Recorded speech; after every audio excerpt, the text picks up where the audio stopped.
France Maghreb 2. Jeff, le grand forum, merci d'être avec nous. Nous sommes le vendredi 20 janvier. C'est un grand jour pour la presse internationale. Aujourd'hui, pourquoi on va en parler dans un instant, bien sûr. Pour m'accompagner, aujourd'hui, ils sont 3. Bouchra, comment ça va, la baronne Bouchra? Ça va très bien, et toi, et vous? Bienvenue à toi, Bouchra. Merci. En ce vendredi, et tu vas Bonjour nous parler à tout à l'heure dans ton avis tranché des femmes en politique. Tout à fait. Très bien. Et ton coup de cœur qui sera un coup de cœur physique une nouvelle fois? Tout à fait. Rockmas qu'on attend et qui va arriver, un artiste humoriste complet, musicien, chanteur. Vous verrez, il vous parlera un petit peu de vous mieux que moi-même, je le fais.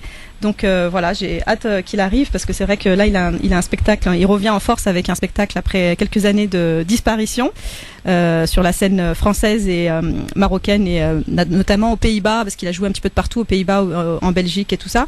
Et c'est vrai que là vraiment je vous invite à aller voir son spectacle le 2 février, on en reparlera tout à l'heure. Très bien. Voilà. Samira Karoua, bonjour Samira. Bonjour et salam alaikum à tout le monde. Comment ça va Samira? Eh ben écoute, ça va en fin de semaine. Et ça toi, va. tu vas nous parler de la violence aux deux visages. C'est ça, tout à fait, pour la vie tranchée. Donc voilà, il y a du suspense et donc j'invite les auditeurs, auditrices à rester à l'écoute. Voilà. Tarek Mami, bonjour. Bonjour à toutes, bonjour à tous. Sans avoir posé la question, je suis aussi frais qu'il fait froid à Paris. Oui, et vous fanfaronnez aujourd'hui. Et aujourd'hui, j'en farane parce qu'il y a Trump qui arrive et qu'on met les pieds dans le Non, plat. pas ça. Ah, One, two, three, vive la Tunisie. Oui, ouais. c'est pour ça que je suis parti chez les Américains.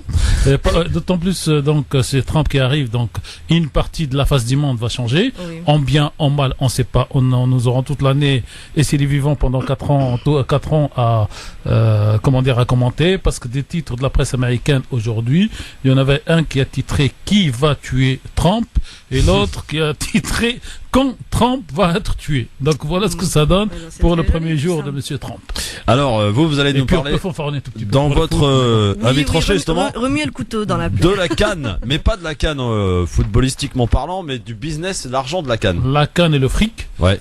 Il y en a qui Parce que courent c'est sur le tout un terrain business, pour hein. gagner peut-être la coupe et un peu d'argent. Il y a des téléspectateurs qui s'en foutent parce qu'ils ne peuvent pas regarder le match. Et puis il y a les Qataris qui au passage prennent beaucoup d'argent en vendant la Coupe d'Afrique plus cher que la Coupe du Monde, s'il vous plaît. Et il y a Lagardère aussi dans le coup, non? Mais c'est Lagardère qui a le droit. Il a une société qui s'appelle Sport 5 qui la gère. Ouais. Et Sport 5 a trouvé, lui, j'allais dire l'astuce du siècle. Il achète des droits et il les revend. Je vous raconterai l'affaire de l'entrepreneur tunisien qui voulait refaire la Maison Blanche et comment ça marche. Très bien. Ben on a de savoir parce que c'est vrai qu'on regarde en ce moment la canne pour les amateurs de foot, mais on ne sait pas un peu ce qui se trame derrière. Et d'ailleurs, à titre d'exemple, le NTV, la chaîne algérienne, n'a pas acheté les droits parce qu'elle est jugée trop chère. Tout à Donc fait. Non, on en parlera. les Algériens doivent faire preuve de... Je vous dirai comment il faut faire. Très bien. Ah bah très bien. C'est parfait. On aura tout. Donc toutes les informations tout à l'heure dans quelques instants. Pour l'heure et pour commencer, le premier débat donc aujourd'hui concerne évidemment Donald Trump. Il vient de passer la nuit visiblement juste en face de la Maison Blanche où il devrait déménager donc ce soir à quelques heures de sa prestation de serment. Sur les marches du Capitole. Est en train d'avoir lieu maintenant, Oui, puisqu'il est 16h30 heure de Paris. c'est ça. Et c'est à 18h en fait qu'aura lieu tout à l'heure cette cérémonie. Avec le décalage et tout ça, ils ont commencé. Il a déjà été à l'église. Et puis après, là, il vient d'arriver à la Maison Blanche pour prendre ce qu'on appelle la séance de thé. Ouais, le thé. Le Comme thé, nous d'ailleurs. Voilà. Et Oui. puis donc Merci Bouchra, d'ailleurs. ils prendront le thé à 4, Monsieur et Madame Obama, Madame et Monsieur Trump. Vous prenez ça dans l'ordre comme Ça vous voulez. risque d'être une bonne ambiance. Hein. Voilà. Et puis derrière, vous avez tous les anciens présidents américains vivants qui vont arriver. Il y en a un qui peut pas venir, c'est Bush père parce qu'il est à l'hôpital. Pneumonie. 92 ans, s'il vous plaît. Sa femme aussi dans un autre hôpital, mais c'est la même tranche d'âge. Et vous avez surtout Madame Clinton qui va venir non pas en tant que candidate, en tant que présidente, mais en tant que femme d'ancien président, Monsieur Bill Clinton. Alors vous imaginez l'ambiance qu'il va y avoir dans cette salle entre les Clinton et les Trump. Et là, Madame Trump habillée d'un super. Alors je sais même pas si c'est un manteau ou comment l'appeler, bleu, mais vraiment super. Et il paraît que c'est notre comment il s'appelle, la Garfield. Oui, c'est ça, la Garfield nationale qui l'habille pour cette cérémonie. La France est toujours présente, même quand elle perd les matchs. Alors, en tout cas, des centaines de milliers de personnes donc attendues. Entre 800 000 et 1 million, Christophe. Une journée, en tout cas, avec un emploi du temps chronométré. Ouais. comme vous disiez. Donc, le chien, il fait chaud, il fait pas froid, t'inquiète. alors, Il va venir avec nous. C'est pour ça. Oui, on y va. la procession, comment ça se passe? Rappelez-nous un petit peu, Tarek, parce que c'est important, parce qu'il y a des traditions. Hein. Donc là, effectivement, ils sont en train de prendre le thé, et ensuite, a priori, Trump devrait aller du côté du Capitole pour prêter serment. Pour prêter serment et faire le discours. Et dès qu'il termine donc son discours, il va s'isoler et là on va lui donner la chose dont rêve Madame Carla Bruni en France, c'est le code de la bombe nucléaire américaine. Parce que à cet instant-là, là où on parle, en fait il y a 3 codes pour la bombe nucléaire. Il y en a un entre les mains du président sortant, Obama, parce qu'il est encore président. Il y en a un donc entre les mains du futur, mais il n'est pas opérationnel. Et il y en a un entre les mains d'un troisième dont on ne donne jamais le nom, paraît-il, ni la qualité, au cas où il y aurait quelque chose pour les 2 présidents en même temps, et un troisième qui n'est pas présent, qui lui a l'autre code pour que l'Amérique reste toujours protégée. C'est ça. Alors, les premières décisions, une série de décrets, des changements qui s'annoncent, qui sont accueillis très diversement à travers le monde, après ces déclarations qui ont directement visé la Chine, l'OTAN ou encore l'Union européenne. Des changements, en tout cas, qui suscitent des réactions assez partagées au Proche-Orient notamment, car si le pouvoir israélien applaudit, les Palestiniens, eux, ne cachent pas leurs craintes. Alors, la question que je vous pose aujourd'hui, concrètement, Bouchra, Samira, Tarek, auditeurs, auditrices, les Palestiniens ont-ils raison d'avoir peur de l'arrivée, ou de craindre, en tout cas, l'arrivée de Donald Trump? Les filles? Alors, bah écoute, pour commencer, j'ai envie de dire, on avait le choix quand même entre Trump et Hillary Clinton, faut pas l'oublier. Je pense que dans les 2 cas, les Palestiniens, ils n'auraient pas eu le tapis rouge, quoi. Donc voilà. Après, ils étaient déjà préparés psychologiquement, je pense que ce soit. Voilà, c'était la catastrophe dans les 2 cas. Dans les 2 cas, donc de toute façon. Voilà. Il y a aucun des 2 qui aurait pensé à eux et qui les aurait mis, qui aurait ne serait-ce que travaillé sur la question du droit international et du respect des différentes résolutions de l'ONU qui sont bafouées par Israël depuis. Voilà. En tout cas, en Donald Trump, Tarek, Israël voit un allié comme ils en ont peut-être jamais eu. Tout à fait. Alors ça, si vous voulez, c'est le discours de campagne. Moi, je reste toujours prudent parce que vous avez l'idéologie de la campagne, vous avez les positions des présidents et vous avez ce qu'on peut appeler l'administration et le réalisme, parce que si vous voulez, il n'est pas facile de prendre des décisions aussi grandes au nom de la préservation des intérêts des Américains, parce que autant Bush père a été fait et Bush et fils ont été faire la guerre au nom des intérêts américains contre le terrorisme, cette décision sera longue, d'autant plus que Trump a eu 3 positions qui sont pas la même. La première, c'était j'arrive, je transfère l'ambassade de Tel Aviv à Jérusalem. Quelques jours après, c'était j'arrive, j'ouvre les négociations en urgence pour trouver une solution parce que mon gendre qui est juif est le seul capable de trouver une solution. Quelques semaines après, c'était j'arrive, j'ouvre les discussions et je ne transfère l'ambassade que si il y a une solution entre les 2 et que la solution acceptée par les Palestiniens. Bon, vous prendrez celle qui vous plaît, mais pour le moment, c'est pas laquelle. En tout cas, c'est vrai que c'est important, Tarek, de ce que vous précisez, c'est que il y a une différence entre. T'as vu, Christophe, on l'avait abordé ici. Il y a une différence entre la campagne de Trump et son arrivée à la présidence. Juste après les élections, on a vu qu'il revenait sur plusieurs points et on peut se dire bon voilà qu'il a voulu faire du buzz et il a joué un peu sur les techniques de manipulation. Ça va être de un peu masse. ça, je pense, sa voilà. présidence. Ouais. La présidence Trump, ça va être être comment manipuler. un voilà, coup de buzz. Hein. En tant Voilà. que businessman déjà. Pour obtenir ce qu'il veut et arriver à ses objectifs et puis une fois qu'il a le pouvoir, Voilà. il fait ce qu'il veut, quoi. Qu'est-ce qui va changer catastrophe. maintenant? Autre question importante, qu'est-ce qui va changer pour les pays du Maghreb, par exemple, Tarek?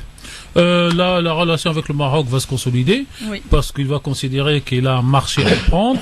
Avec les Algériens, donc ça va être difficile parce que les Algériens ont le nef et ne vont pas accepter ce qu'on va leur proposer. Mais comme eux-mêmes, ils sont aujourd'hui en négociation avec Poutine, donc on va passer par Poutine. Et il y a parce la que Chine. parce que je pense qu'aujourd'hui, Trump va avoir 2 positions. La position frontale contre certains et la position par M. Poutine derrière. Et Poutine fera ce qu'il a fait avec l'Iran et la Russie et la Syrie, parce qu'apparemment il y a déjà eu de premiers contacts entre l'équipe de Trump et le président Assad. Donc c'est dire que il va faire une alliance de bonne aloi, mais comme dit l'autre, avec toujours la pierre à la main, on ne sait jamais qu'est-ce qui peut arriver avec Poutine, et il va faire à Poutine des choses qui vont dans l'optique de Poutine. Donc le Maghreb attendra. Et la Tunisie?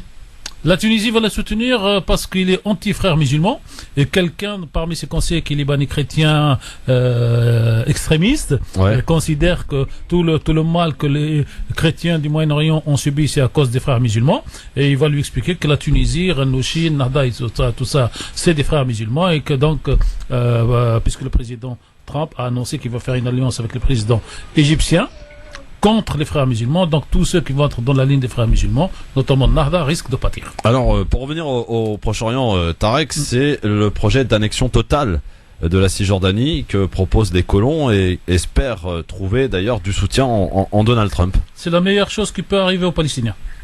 Alors ça peut paraître un peu brut de... Non, c'est pas brut, parce que à partir du moment où un pays colonise à l'autre, et que les Nations Unies n'ont pas reconnu, donc c'est une annexion, c'est une colonisation, tout ce qui se passe dans un territoire occupé ressort de la responsabilité du colonisateur, du colon, et chaque mort sera vu d'une manière différente qu'aujourd'hui, parce qu'aujourd'hui, officiellement, il y a l'autorité palestinienne et donc ça négocie. À partir du moment où il n'y a plus autorité palestinienne, Israël court beaucoup plus de risques. Et d'ailleurs, beaucoup ont conseillé au président Abbas de dissoudre cette autorité et de déclarer qu'il n'a plus aucun pouvoir et qu'il se met en colonisation.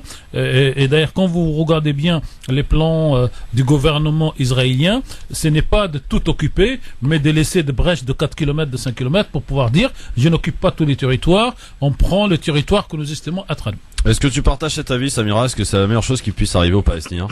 La clarification. Bien écoute, moi j'ai envie de dire, on verra avec le temps ce qui va se décider. Trump va prendre sa place à la Maison Blanche. Et on va voir dès les premiers jours, les premières semaines, ce qu'il va mettre en place. Et puis il y a toujours, j'aimerais relativiser quand même. Effectivement, on sait très bien que les États-Unis sont une très grande puissance. Je pense qu'il faut également peut-être investir sur la question au lieu d'être là en spectateur à le regarder, prendre sa place et jouer son jeu de pouvoir. Je pense qu'il serait bien que les citoyens du monde là comprennent notre pouvoir de citoyen et qu'on agisse localement au niveau national dans nos zones. C'est la meilleure des choses à faire. Voilà, au lieu d'être un peu dans la réactivité, d'attendre et d'attendre bien avant que Trump arrive. Voilà. Je pense que et fasse le chef d'orchestre sur le monde, quoi. Alors Bouchra, justement, Trump, c'est quelqu'un qui visiblement a eu quelques déboires avec les femmes. D'ailleurs, il y a une marche demain, une marche mondiale. Vous n'êtes pas informé? Dans sa campagne, il a été Vous n'êtes pas informé de la marche demain? Même pas. Non, même moi, j'ai pas eu. Il y a une marche sur Paris, dans tous les pays du monde, dans tous les concernant justement son comportement homophobe, concernant aussi les femmes. Sexiste et tout ça, donc du coup je sais pas si vous êtes informés, voilà, il y a une marche pour toutes les femmes américaines, pour le droit des femmes dans le monde et des femmes américaines justement, qui se déroule demain, donc à Paris et dans le monde entier d'ailleurs, il y a des marches dans toute c'est à quelle heure, à quel endroit? À 14h, je peux vous envoyer je me souviens plus du nom de la rue, mais je peux vous envoyer le site de je peux vous envoyer, je vous le dirai tout à l'heure, il faut juste que j'aille regarder. Oui.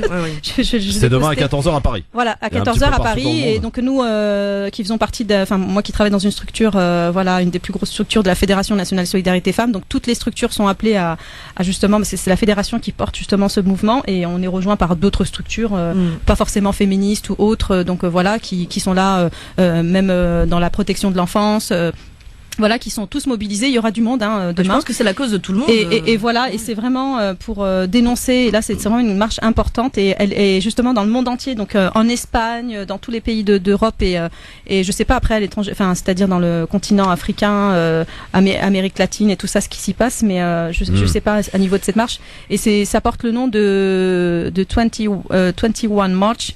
Et la marche, et en même temps comme il y a la journée du 8 mars qui arrive, donc voilà, à grands pas même. Voilà. En un mot, Tarek, Bouchra et Samira, on est dans l'expectative, on attend de voir. 14h au Trocadéro. Je viens d'avoir l'info très bien.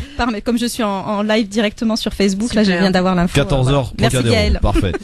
Tarek, on est dans l'expectative, on attend. Ouais, pour Trump. Moi, j'attends jamais, j'agis. Je continue à agir là, localement. Vous pouvez pas agir, Samira, avant que la chose n'arrive. Oui, non, mais pas par rapport à lui, par rapport à tout ce qu'il y a. Je pense qu'il y a beaucoup de choses à faire là où on est, donc voilà. Après, le concernant, bien entendu, on observe. Bon, alors tiens, des petites infos avant de passer aux avis tranchés. Si des petites infos qui vous fait réagir, vous n'hésitez pas à m'interrompre, bien sûr. Notamment, ces deux bilans, celui de l'attentat suicide qui avait visé, vous vous en souvenez, il y a 48 heures Gao au Mali. 77 morts dans cette attaque contre le camp de regroupement des groupes armés qui avaient signé l'accord de paix de juin 2015. Ça, c'est une première chose. Et puis la deuxième chose, au Nigeria, 90 morts, selon Médecins sans frontières, en majorité des femmes, des enfants, tués mardi à Khan, dans le nord-est.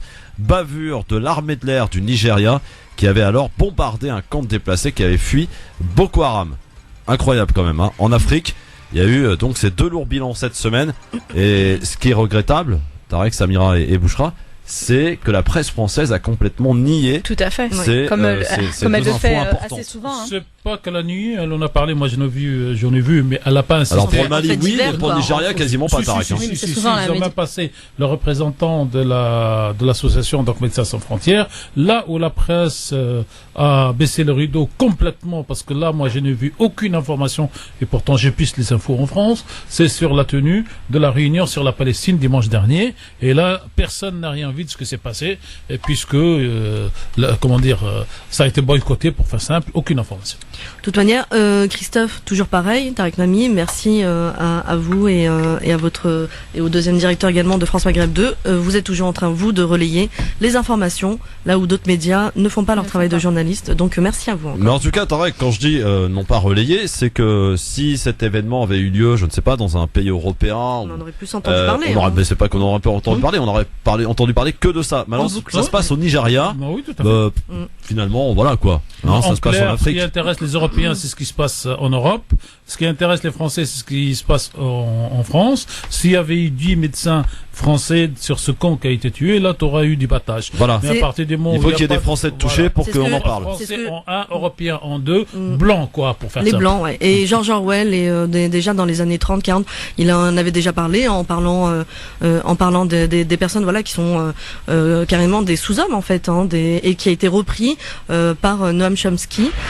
Et donc, le véritable homme tel qu'il est connu, c'est l'homme blanc occidental, donc un véritable occidocentrisme à chaque fois dans les lectures et ce qui est mis en avant dans les médias. Dans un instant, on va passer aux avis tranchés, celui de Samira, de Bouchra et de Tarek Mami. Ainsi, on va parler de plein de sujets différents. Donc, avec Bouchra pour parler du sexisme, pour parler du... Oui, c'est ça, en politique en tout cas.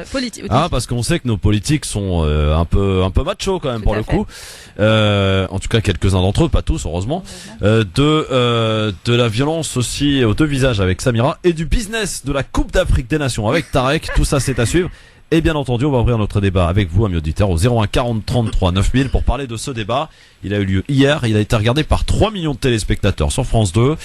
Un débat un peu plus animé que les deux autres, il faut le dire. Le grand gagnant, je vous le donne. Apparemment, d'après les différents sondages, c'est Benoît Hamon qui ressort gagnant de ce débat. Ouais. T'avais vu le meeting qu'il avait fait la dernière fois. Il s'était un peu mis en valeur comme un vrai winner. Hein. Il avait fait le show. Hein. Oui, il y a pas que lui qui avait fait le show. Il y a Arnaud Montebourg. Alors juste, tiens, je vous fais réagir sur une petite information. Oui. Manuel Valls a demandé à rencontrer son gifleur, donc Nolan, pour comprendre.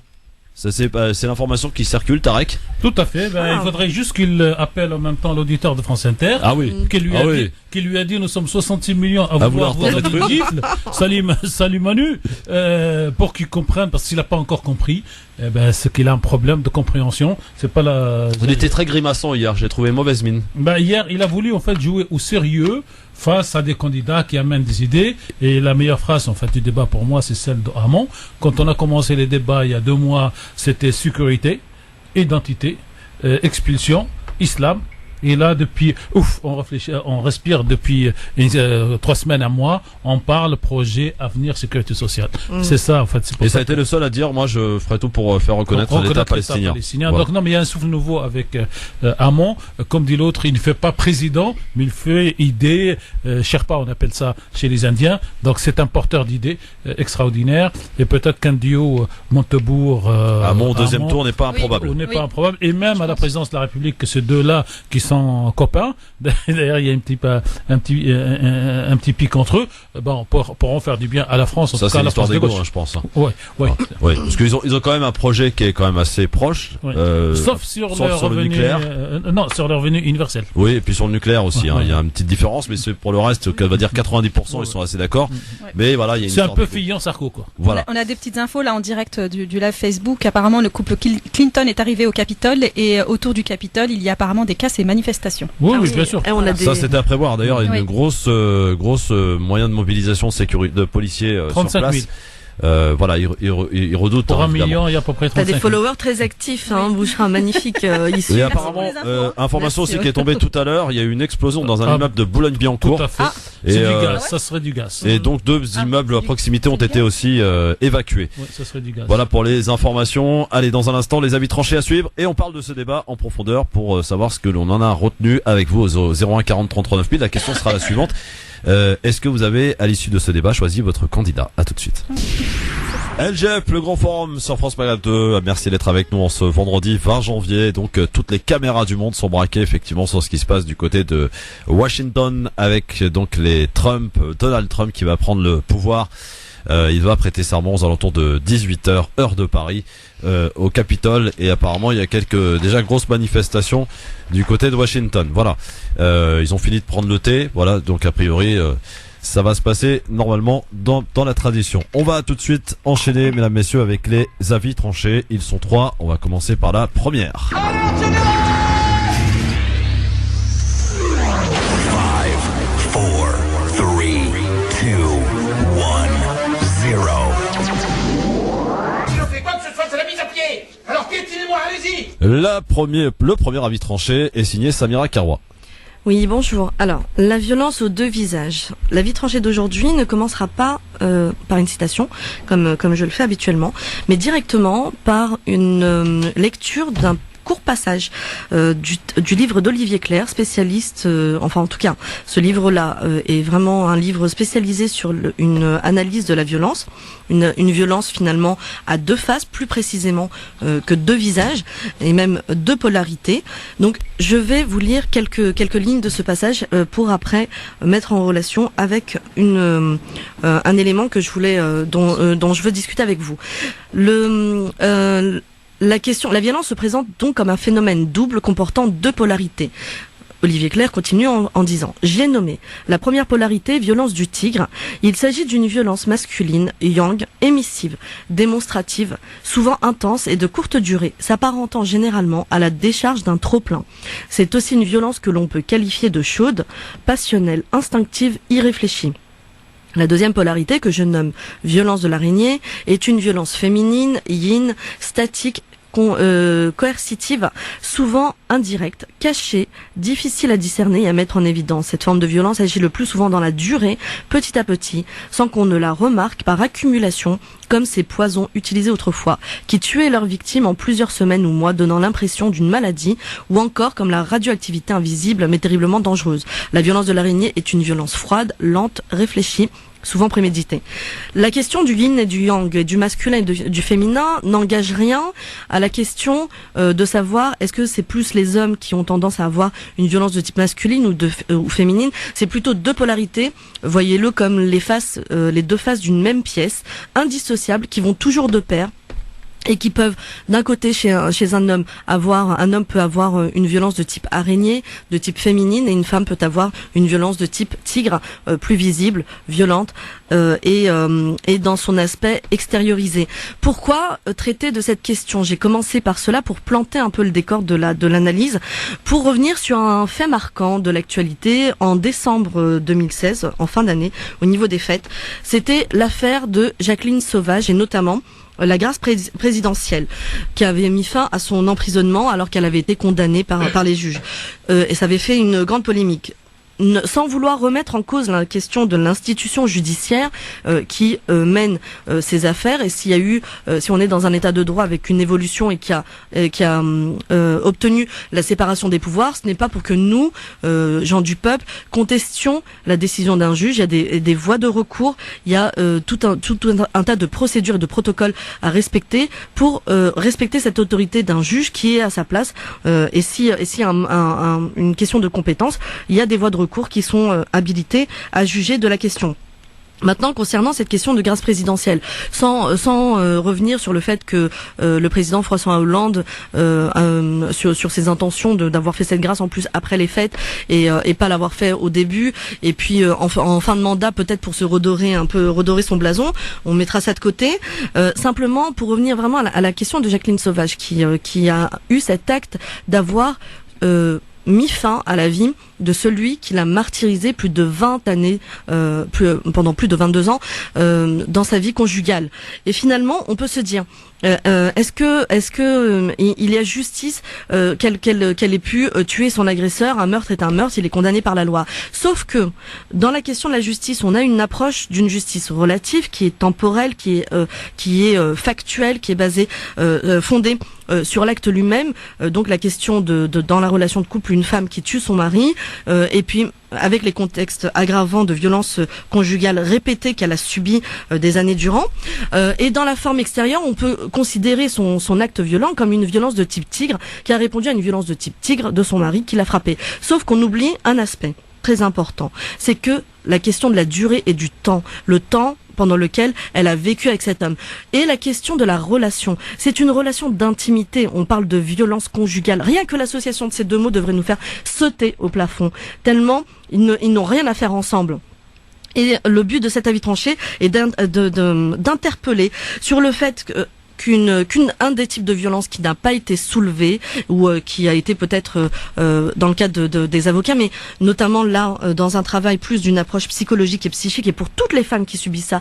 Et j'ai pas voulu volontairement donner des chiffres parce que je veux me consacrer en fait à la qualité. Ne serait-ce s'il y a qu'une seule femme qui meurt de violence conjugale aujourd'hui, c'est déjà une mort de trop. Donc je reste dans le qualitatif.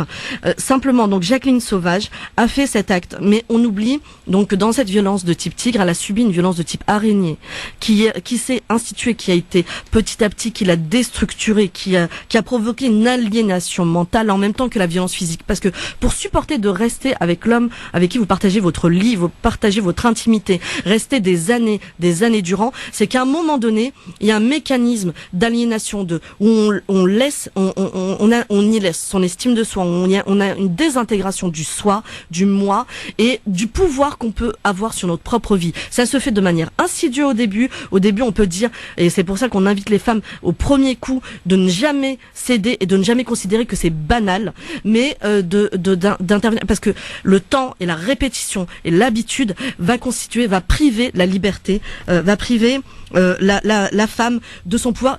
Alors c'est dans la femme là, parce que je parle de relations homme-femme, ça peut être dans l'autre sens également. Il y a des hommes qui sont victimes également de violences conjugales, et simplement pour expliquer que on arrive finalement à une privation de la liberté, et où cette personne n'est plus en mesure même de se protéger et être dans la question de la survie de l'autoconservation. Et ça c'est très important. Alors comme j'ai l'habitude de ne pas simplement décrire des faits et amener des condamnations ou interpeller ou tirer la sonnette d'alarme, j'aimerais quand même donner des solutions.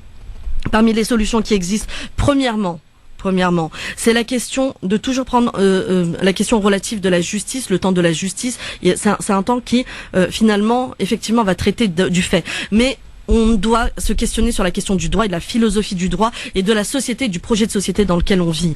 Quand on accepte que à l'heure actuelle, la société occidentale moderne accepte qu'autant de femmes soient victimes de violences conjugales à notre époque, c'est complètement inadmissible. Deuxième point, pour lequel pour apporter en fait des solutions, vraiment mettre en place le fait que la violence conjugale ne pas la banaliser et montrer que c'est vraiment quelque chose de grave, et notamment dans les processus d'éducation, dans l'approche de la parentalité, et également donc transmettre aux enfants, aux adolescents, et puis dans le processus global de toute la société, au travers de l'école et au travers de cet inconscient collectif qui finalement, à un moment donné, banalise et accepte cette situation. Quand on aura mis en place tout ça, à un moment donné, on pourra dire oui, cette femme avait d'autres moyens que de mettre fin à la vie de celui qui l'a torturée et qui l'a martyrisée et violentée pendant autant d'années, dont on n'imagine même pas la souffrance et l'état incroyable dans lequel elle se trouve. J'aimerais finir en fait sur une citation en fait j'ai placé à la fin, c'est les hommes deviennent meurtriers, voleurs et terroristes du fait des circonstances et des expériences de la vie.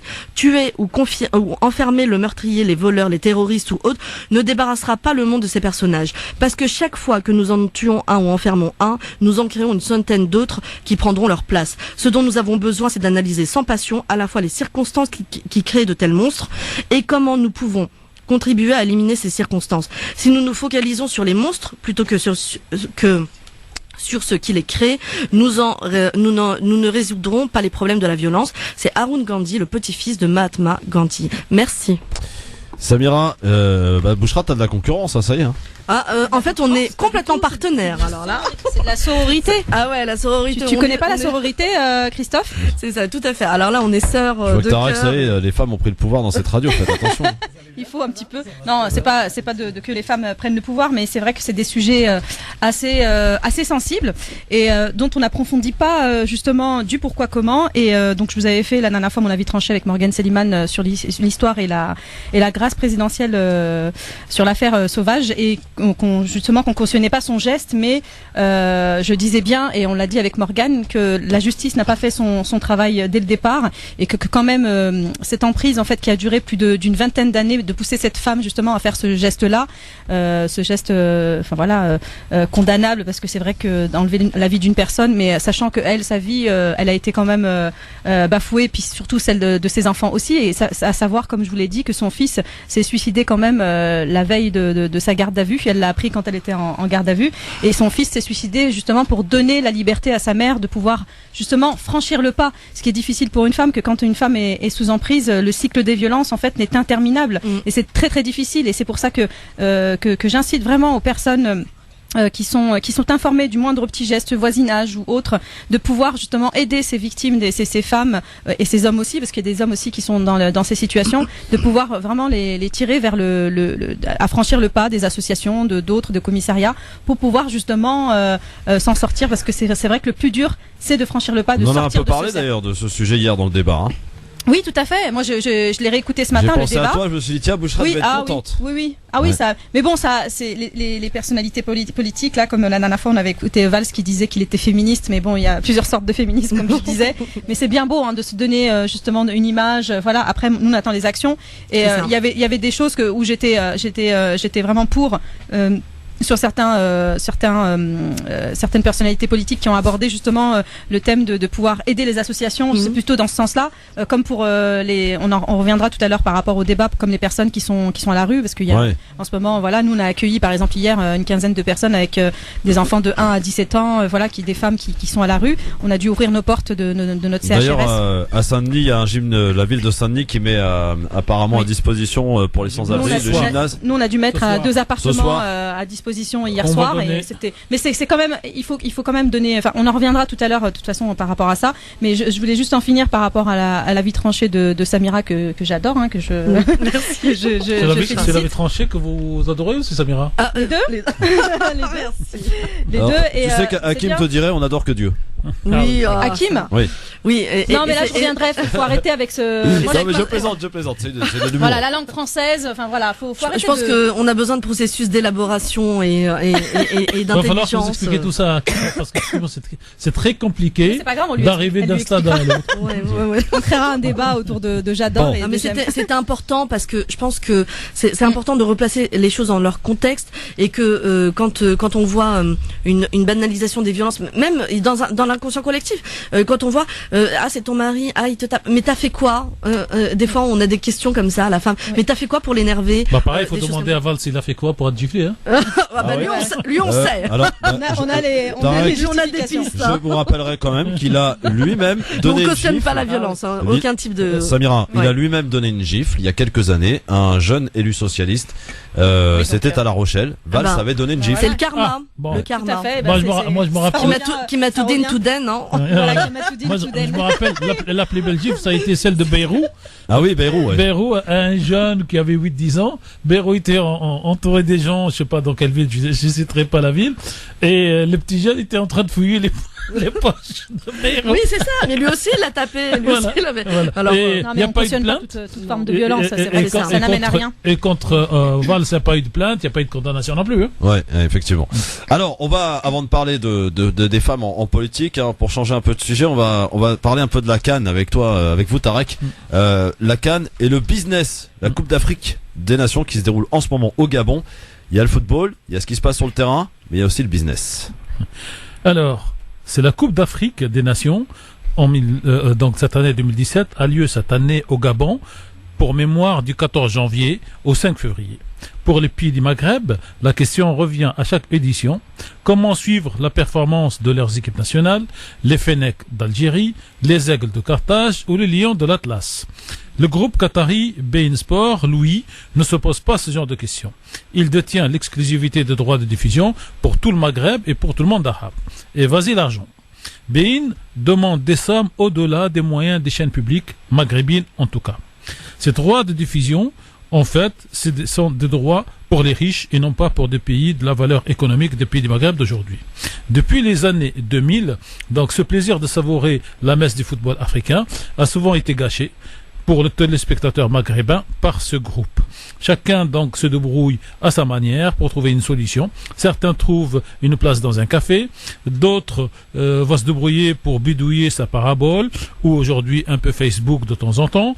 Et donc seuls les plus aisés du Maghreb peuvent regarder les matchs parce qu'ils sont privilégiés et qu'ils peuvent payer l'équivalent de 30 € pour un mois d'abonnement pour regarder ces matchs. Ces transmissions, par exemple des Jeux Olympiques, étaient garanties jusque-là par les télévisions nationales, mais on rentre depuis donc ces années 2000 à la transmission payante.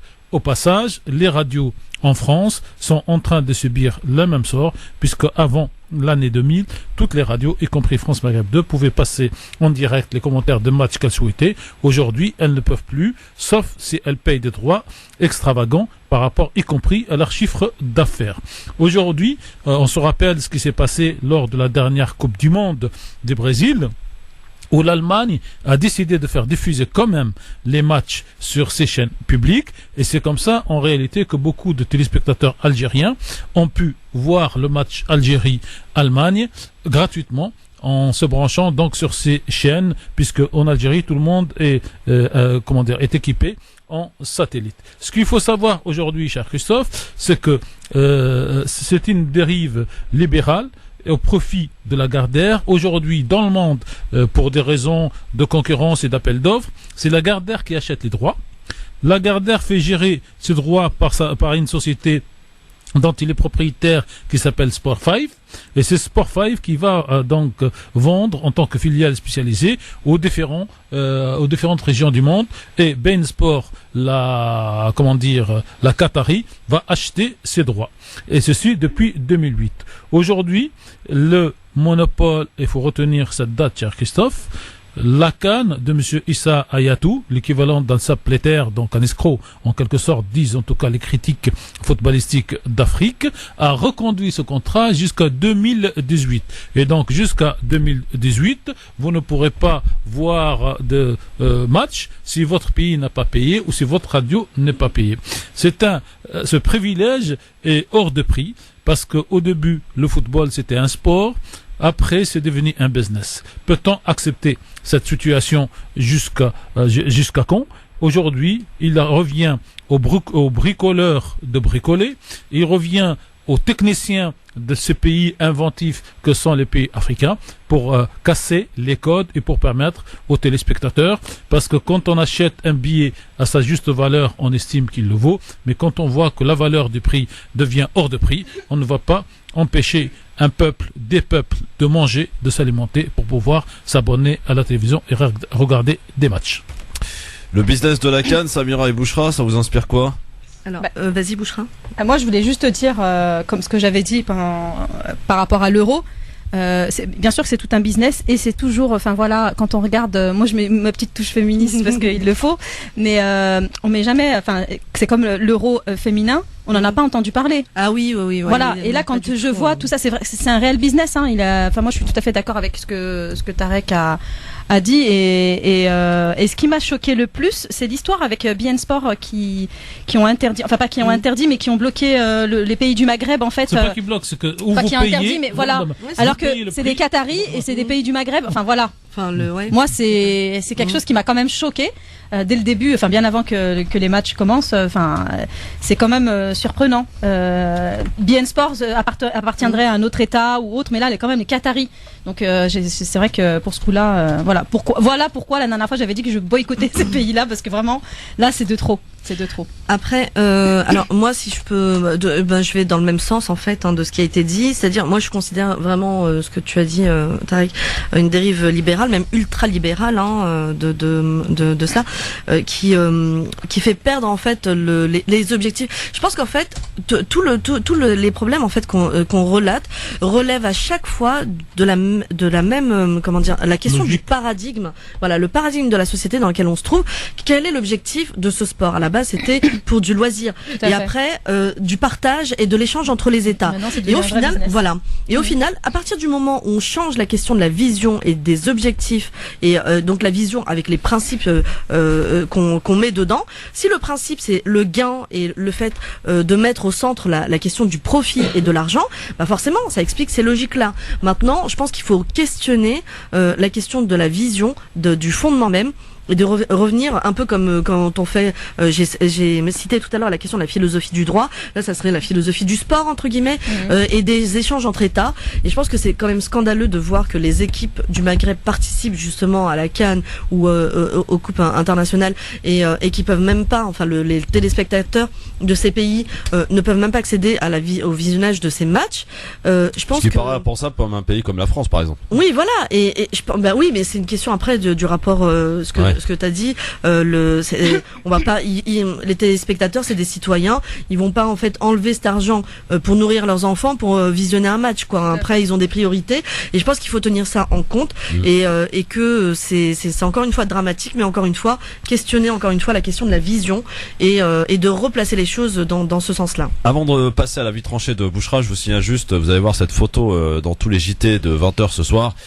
Cette photo de Barack Obama et Donald Trump quittant ensemble la Maison Blanche. Donald Trump qui vient d'arriver au Capitole pour prêter serment. Voilà pour toutes les informations qui nous proviennent donc des États-Unis.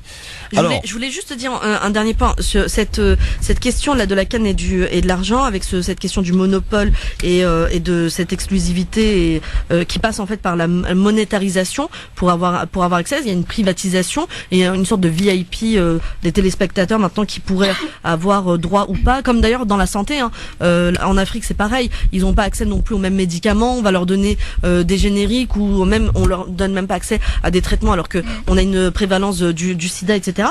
Et ça me fait penser également aux certifications du halal. Je fais juste un parallèle. C'est quoi le rapport? C'est pareil, c'est-à-dire que les organismes de certification. Mon coup de cœur de tout à l'heure. Ah, d'accord. Les organismes de certification, à un moment donné, c'est pareil. Au départ, c'était dans le but de contrôler et de permettre aux consommateurs de manger halal. Mais si à un moment donné, le but après, c'est le business et qu'on surcharge et surtaxe les boucheries, les abattoirs, etc. On va provoquer en fait l'envie chez des personnes qui ont du mal à se lancer dedans, à choisir la question financière et du développement économique versus le halal quoi. Et donc à la fin, on se retrouve avec des personnes qui fraudent et on se retrouve avec de la viande pas halal dans nos assiettes. Bon bref, c'était une petite parenthèse.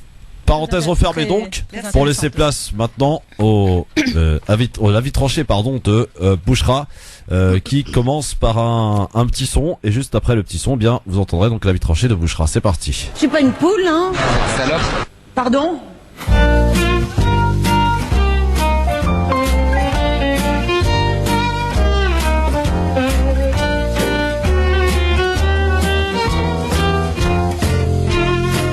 Pardon? Vous pouvez répéter un petit peu plus fort ce que vous venez de dire, monsieur le sénateur. Vous venez de dire, parce que des fois ce ne serait pas au JO, vous venez de dire à mon propos, pendant que je parlais de la parité, c'est qui cette nana? Je souhaite que ce soit bien inscrit. Vous avez gagné peut-être ce matin la palme du misogyne beauf de cette assemblée.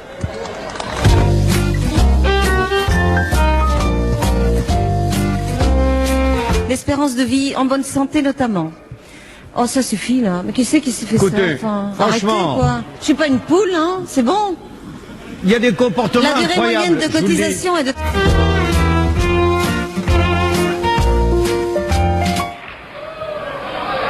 Monsieur le Président, Allez, écoutez. Mesdames et Messieurs les députés, mais surtout Messieurs, visiblement,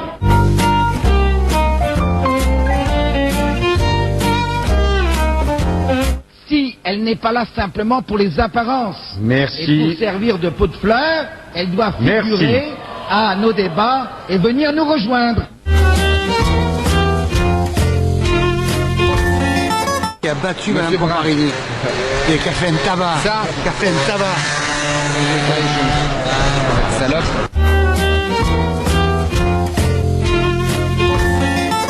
Vous me permettrez, Madame la Ministre, de vous féliciter pour le choix de la couleur de votre tailleur. Le vert vous va effectivement à merveille.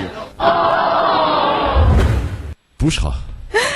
Alors, la vie politique est-elle une jungle pour les femmes? Comme vous avez pu l'entendre, c'était tous ces faits se sont déroulés à l'Assemblée nationale. Minoritaires, stigmatisés, freinés, pourquoi elles n'y vont pas? Après l'affaire de la robe à fleurs ministérielle, puis celle du coq vieillissant qui rêvait de poule, l'indignation est devenue générale. Que les femmes politiques soient encore aujourd'hui si ouvertement victimes de sexisme, c'est insupportable. Une fois l'écœurement passé, il faut tout de même essayer de comprendre ce dont il s'agit. Le problème, il est bien connu, c'est celui de la sous-féminisation de la vie politique.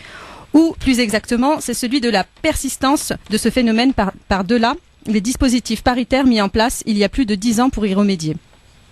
Comment se fait-il qu'en dépit des mesures de plus en plus contraignantes et dans un climat très largement favorable à la présence des femmes en politique, la situation soit si décevante? Il y a 4 catégories de femmes politiques dans cette dite jungle. Donc il y a l'Amazone qui se dédie entièrement à la politique au sacrifice de sa vie affective et familiale. La manager qui gère son parcours comme une carrière en entreprise sachant déléguer à d'autres les soucis domestiques. La citoyenne qui est entrée tardivement en politique une fois ses enfants grandis.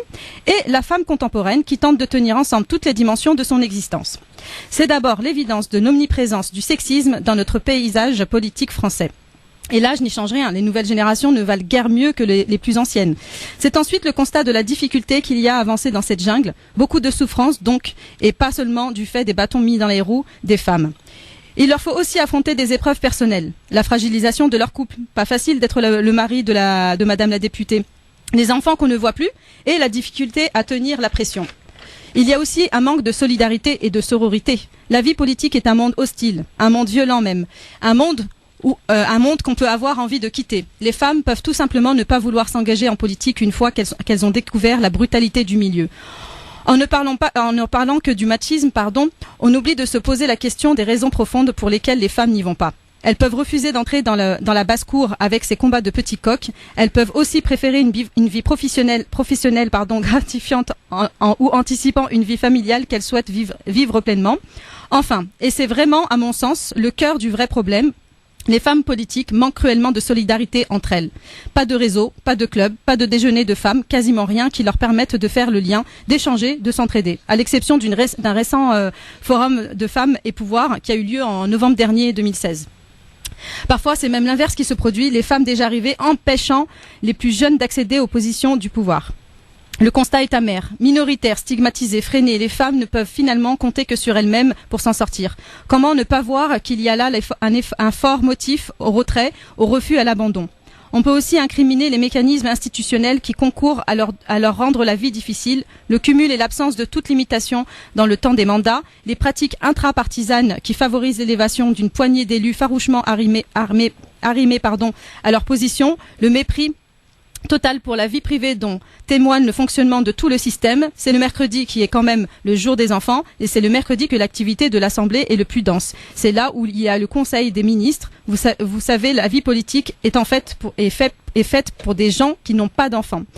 Mais ce qui demeure le plus, c'est l'immense solitude de celles qui ont décidé de braver les obstacles pour continuer envers et contre tout de faire de la politique. Il faut saluer leur courage et peut-être leur suggérer de briser l'isolement. Merci Bouchra. Alors, l'Assemblée nationale, les hommes politiques en général, sont-ils des machos et des sexistes en tout genre, visiblement? À en croire Bouchra et l'extrait que nous avons passé. Et l'extrait en témoigne. Et l'extrait en témoigne, qui est assez parlant et ironique, mais qui est réel. Et comme vous avez pu aussi l'écouter dans le débat d'hier soir, moi j'étais. D'ailleurs, il y a un des candidats qui a dit exactement que justement qu'on vivait dans un pays de machos. Donc c'est pas moi qui l'ai dit, c'est un homme qui l'a dit.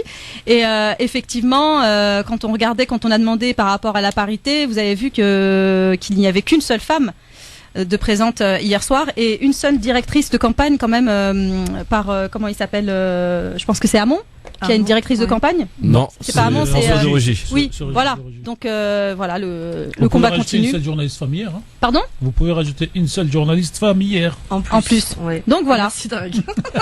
Effectivement. Et donc on était en pleine. C'est clair. Tarek, vous qui connaissez l'Assemblée nationale pour y aller souvent, oui.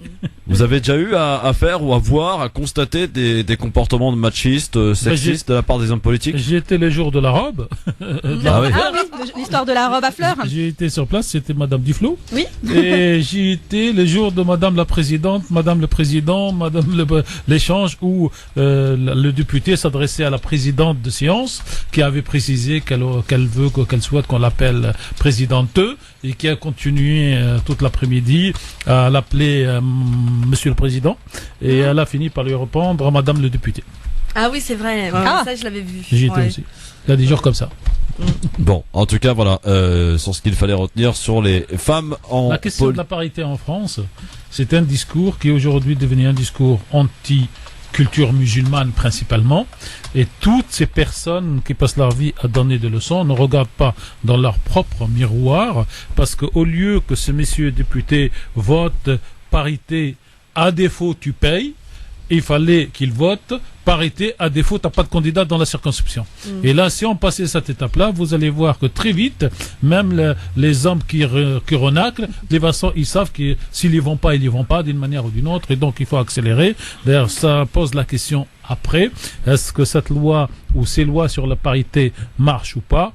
Disons qu'elle marche qu'à un cas, que le seul mode qui a fait marcher la loi, c'est quand on passe au scrutin de liste, où on est obligé de mettre un homme, une femme, et là, on est au moins sûr d'avoir, quand on a 4, d'avoir 2 hommes, 2 femmes. À défaut, le parti, notamment les Républicains, connus et reconnus pour ça, préférera payer de l'argent pour ne pas virer les hommes qui sont en place. La loi, si je peux me permettre, la loi peut permettre de poser un cadre aussi à respecter et puis la loi doit être obligatoire parce que si vous dites ou non bien sûr pas du tout non j'ai pas fini ont tendance à payer. Non bien sûr que non, j'ai pas fini en fait justement mon propos. Donc la loi en fait elle permet justement de poser un cadre, mais ce cadre en fait n'est fonctionnel et n'est opérant que si on fait un travail sur les mentalités, parce que on aura beau essayer de placer toutes les lois possibles et imaginables, si les mentalités n'évoluent pas, il y aura toujours des stratagèmes qui seront mis en place pour essayer de contourner telle et telle chose, et plutôt travailler au niveau des consciences, travailler au niveau de cette lutte contre la misogynie et d'évoluer et de plus de pouvoir aussi aux femmes, plus de place, qu'elles n'attendent pas qu'on leur fasse de la place, mais qu'elles prennent leur place parce qu'on a besoin d'elles. Dans un instant, Bouchra, Samira, j'ai la pub, il faut y aller. Ok, merci. Dans un instant, Fillon à sa place. Non, le candidat de l'environnement de Les Verts. Oui, dans un instant, on va parler du débat d'hier soir et revenir un petit peu, le j'aime ou j'aime pas, les coups de cœur et puis bien entendu notre espace libre antenne, 10 minutes durant, lesquelles vous allez pouvoir nous appeler si vous avez vraiment un truc à dire. 01 40 33 9000 et je tiens d'ailleurs à saluer cette chef d'entreprise depuis Toulouse qui nous écoute tous les jours dans son bureau et qui a tenu à nous le dire hier dans cet espace donc de libre antenne mis en place depuis maintenant quelques jours et qui fonctionne à merveille. J'en suis ravi. À tout de suite. LGF, le grand forum, merci d'être avec nous sur France Maghreb 2 pour la suite, bien sûr, avec vous chers amis auditeurs au 01 40 33 9000. Ma chère Bouchra, on va un petit peu inverser les choses, mais on va parler maintenant de ton coup de cœur puisque Laetitia en personne est présent. Bouchra. Alors je vous présente Rockmas, l'humoriste dont je vous avais parlé. Quand je dis humoriste, artiste humoriste complet, parce qu'il est musicien, chanteur. Qu'est-ce que tu n'as pas Je vais lui donner la parole parce qu'il a plein de choses à vous dire. Bah, moi je suis chanteur comme humoriste, danseur, et on sait tout faire, on est des caméléons. Hein? Vous savez, quand on voyage beaucoup, quand on voit le monde un peu partout, on sait ce que c'est. Donc raconte ta vie, les gens rigolent. Hein? Donc moi je vais vous raconter quand j'étais clandestin en 1989, comment ça, voilà, comment j'ai eu mes papiers, comment, voilà, ainsi de suite. Donc j'aimerais bien vous voir le 2 février au théâtre de gymnase Maribel à 21h30, c'est un jeudi. Il faut venir bien avant, parce qu'il y aura des surprises avant. Ok. Une demi-heure avant, il y aura des surprises. Surprise. Au théâtre du gymnase, donc hein, c'est le 2 février. Oui. Très bien. Donc en fait, c'est un spectacle qui parle vraiment de la vie de tous les jours. Et comment tu peux nous expliquer ça? Parce qu'en fait, quand tu dis que c'est un artiste complet, parce que il a pas expliqué aussi ses talents dans le full contact. Oui. En fait, tout ce qui est sport de combat, il faut pas le dire, ils vont avoir peur de venir. Ils vont dire si on rigole pas, il va nous taper. Alors il vaut mieux éviter ça. On évite la violence. On évite la violence. Comment? On évite la violence. Voilà, on évite. Voilà. On est parti halal, on reste halal, alhamdoulilah. Voilà. Ah, voilà. Donc moi en fait, je raconte ma vie, surtout comment j'ai traversé la mer, hein. Comme on dit, pour oublier la misère. Je suis arrivé en France pour évacuer ma souffrance. Vous savez que la France m'a accueilli, alhamdoulilah. Petit à petit, j'ai construit. Et malgré ses joies et ses peines, mes deux vies, je les aime. Très bien. Eh ben en fait c'est du réel tout ça tu racontes, non? Bien sûr. Non, c'est de réel que je raconte, c'est ma vie. Donc ça concerne un peu tout le monde, hein, ils s'y retrouvent, hein, les gens. Ouais. Oui, bien sûr. Donc le parcours atypique finalement d'un individu raconté avec humour. Éducation. Le mariage, j'ai dit oui, j'ai redit dire non. Bouya ya الحجة روحي تفرجي شوية روحي يا بouya. Le crédit c'était la mais validé, la belle-mère a empoché, laisse tomber, la fille s'est barrée. La France. Donc le 2 février au théâtre du gymnase. On réserve évidemment tous les. Moi j'ai quelques places avec des prix. Donc, un battable, hein, c'est ça, Bouchra. Un battable, donc n'hésitez pas à me contacter, mais avec les une places petite sont commission au passage, quoi. Voilà, c'est ça. Petite commission au passage. France la grève 2. Reste avec. J'ai une question. Oui. J'ai une question pour s'ils répondent, hein. Ils peuvent vous répondre, les gens, hein, qui écoutent. Hein. Ils appellent aussi. Ils appellent aussi, d'accord. Alors j'ai une question. Numéro, mais on l'a pas redit alors. 0140 33 9000, c'est ça? C'est quoi ta question, Mohamed? Alors c'est une question, ça veut dire je veux une réponse. Si quelqu'un répond vraiment, il aura une place gratuite. D'accord. Donc pourquoi le taureau il est toujours énervé? بالعربية علاش الطورو ديما منيرفي غادي نقول بالعربية باسكو راديو مغرب quand même et puis en même temps غادي يكون سبيكتاكل بالعربية حلال علاش الطورو ديما منيرفي pourquoi le taureau il est toujours énervé 24/24.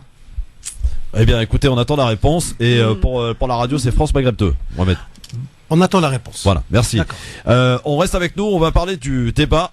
Plus de 3 millions de téléspectateurs devant le dernier des débats de primaire de la gauche en France.